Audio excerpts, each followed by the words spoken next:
Hey folks, gather round for some down-home fun. It's the theme from Afterdrive. Somewhere there's a place we can all get away from the boss and the spouse and the stress of the day. A place we can go to forget about life for a while. Hey, but this ain't that place, this is just a TV show, a way to kill time at the end of the day. Oh, if you have big problems, please seek professional care. Cause this is Afterdrive with Dennis Leary and Billy Kimball. Yeah, it's Afterdrive, and we're gonna talk about farmers and farming. Kick back, it's Afterdrive, and we'll find out farm facts that are truly alarming. And Afterdrive,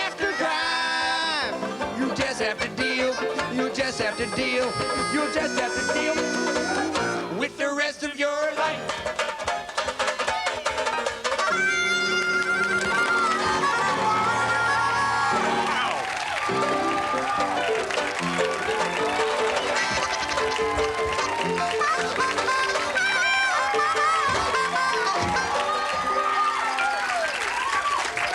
Hi, friends. Welcome to this special edition of Afterdrive dedicated to farmers and farming. Now, I'd like to ask you all to look around you.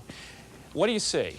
To you, it's a television studio. To me, it's a television studio. To a farmer, this is land. Okay? 1/6 of an acre, to be exact. 1/6 of an acre that we could plant with all sorts of crops. Crops with which we could flood the market and cause serious damage to the agricultural economy. So that's why, instead of planting something here today, I think we're going to not plant something. As some of you may know, the government will pay you rather handsomely not to plant your 1/6 of an acre. For instance, I could not plant potatoes here and make about $250. For not planting cabbage, I'd make about $233. And for not planting tomatoes, a whopping 400 smackers.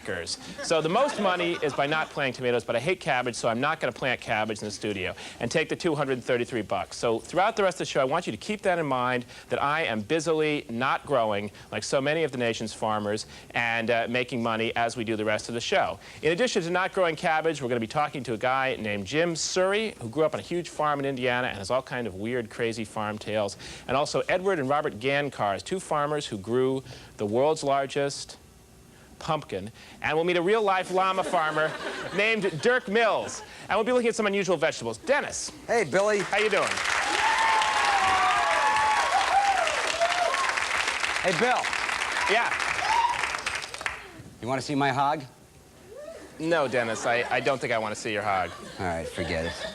Our first guest is 24 years old, stands nearly 7 feet tall, and grew up on a 300-acre farm in southern Indiana. That's just about all you need to know about him. Please welcome Jim Surrey, ladies and gentlemen. What do you say? Hi, Jim. Hello. How's things? Hey, Jim. Nice to meet you. Hi, Jim. So, Jim, you want to see my hog? I don't think so. Oh, great. So, life on a farm isn't all it's cracked up to be, is it? Well, it's different than I think you're portraying it, but, you know, there's all types of things that happen. What do you mean different from how we're portraying it? We're portraying it like fun and simple. Yeah, well, I mean, there's all sorts of things you can, that can happen to you there, just like, say, in the city here, you know, it's not all just plain and simple, cut and dried. What are some of the hazards of farm life? Well, I got bit by a pig once. You have to watch. Oh, my God. Did you sneak up on you from behind you and just grab No, you? actually, mother pigs are very vicious and very protective of the baby pigs. And I was feeding them, and I was dumping corn into the pen, and I dropped the bucket. Oh, boy. And I just reached down to pick it up, and the pig grabbed me all the way around. I had marks. The scars have faded. But not the psychological scars. Well, the thing is that the pig's jaws are very strong. It really could have snapped Taken off my your arm arm. off. But it was more of a warning bite. And pigs eat each other, right? Yes, they do. They're savage. What? Wait a minute, wait. They eat each other? If, in a contained area, if you don't make sure they have enough minerals and... What do you mean, like gold watches and stuff? Here you go. I mean, you'll have a block of mineral. I mean, because you have to give them a balanced diet. So, or some diseases will cause it. I'm not exactly certain, but I know the minerals for certain. They will try to get those minerals by eating each other. And so they'll start eating at the tails and the ears of the other pigs, which is really dangerous because the tail is actually an extension of the spine. So if the skin is broken and it's broken into the tail, the disease or just infection will go right up the spine to the head, and then they'll start walking either one direction or another direction for a couple days. All right, and then they'll drop over dead. So pigs are now, well...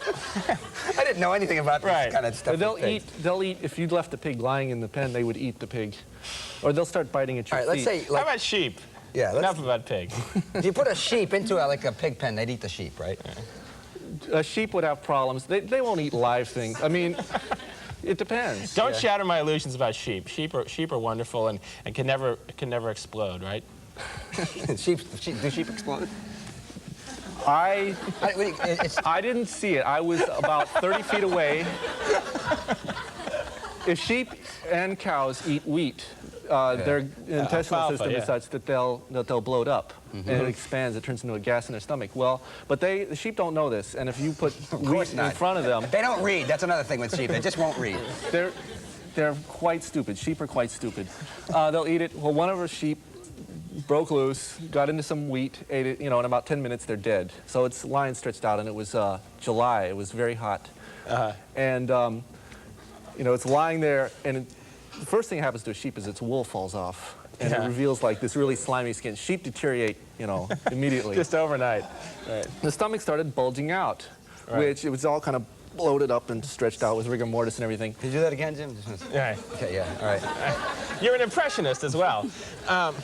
But anyway, it was starting to bulge out underneath the ribs. We were on the other side of the barn lot doing some sort of work, I don't know, and we hear this poof, like this, and go over there and there's a hole in the side of the sheep. Oh, I thought it went like it left like a crater. I thought it was like...